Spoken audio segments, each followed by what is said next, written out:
La dernière fois, j'étais sur Twitter, quand tout à coup, une blague pétée me vint à l'esprit. Je décide alors de la publier, pensant qu'elle fera rire la France entière, me rendant enfin riche et célèbre.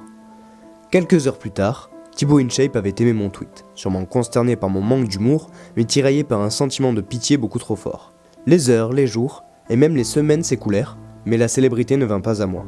Intrigué par ce curieux phénomène, je décide alors de me rendre de nouveau sur mon compte Twitter.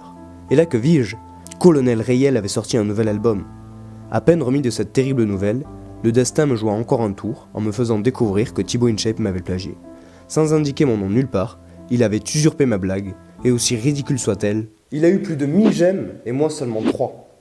Salut à toi jeune fou, aujourd'hui j'aimerais t'enseigner la vraie définition du plagiat. Parce qu'insulter Mad Podcast c'est drôle, mais quand on sait pas pourquoi on le fait, eh ben on a l'air bête, eh oui. Mais je te rassure, à la fin de cette vidéo, tu pourras lui cracher au visage en toute légitimité, parce que tu sauras ce qu'est vraiment le plagiat. C'est parti. Chez les gens, le plagiat se caractérise par 3 insultes différentes. Les plus jeunes d'entre eux utilisent le terme « t'es qu'un sale copieur », expression plutôt banale pour des petits qui préfèrent leur tablette numérique à leur coloriage magique. Jusque-là, rien de bien grave, mais avec l'arrivée de la puberté, les poils poussent, la voix s'aggrave, et les propos aussi. On retrouve alors des commentaires tels que « rentre chez ta mère, sale fils de p***. » Et ça, c'est pas très sympa, surtout venant de quelqu'un qui copie tous ses exposés sur Wikipédia. La dernière catégorie est celle des 1% d'adultes restants qui, en voulant faire une recherche de tomates farcies sur Marmiton, s'est retrouvé accidentellement plongé dans les abysses de YouTube. Et là, c'est malheureusement plus de commentaires, mais des thèses entières. Attention toutefois à ne pas tout mélanger, le plagiat est totalement différent du sample.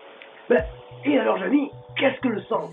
Eh bien, très cher Fred, vois-tu, c'est simple. Procure-toi un ordinateur portatif ainsi qu'une connexion internet. Connecte-toi sur Google et recherche le sample de Seb Lafrite. Regarde sa vidéo et tu auras tout compris. Pour faire rapide, sample en anglais, ça veut dire échantillon. Donc c'est quand les artistes apprécient une musique ou un son, ils la modifient, la remixent, etc., jusqu'à rendre leur propre création. Attention, illustration. Lunatic dans Banlieue Ouest a copié le titre La petite serveuse de bar de Serge Lama. Il y a aussi Nekfeu qui a samplé quelques paroles de la chanson de Georges Brassens, La mauvaise réputation. Comme j'ai les poils qui poussent, pour caractériser ce qu'est le plagiat, je vais utiliser la méthode adolescente. Le plagiat. Wikipédia. Le plagiat est une faute d'ordre moral, civil ou commercial qui peut être sanctionnée au pénal. Elle consiste à copier un auteur ou accaparer l'œuvre d'un créateur dans le domaine des arts sans le citer ou le dire, ainsi qu'à fortement s'inspirer d'un modèle que l'on omet délibérément ou par négligence de désigner. Il est souvent assimilé à un vol immatériel. Personnellement, j'aurais juste dit copier-coller, te fais pas choper ou tu te feras insulter. Et Mad Podcast en a fait les frais.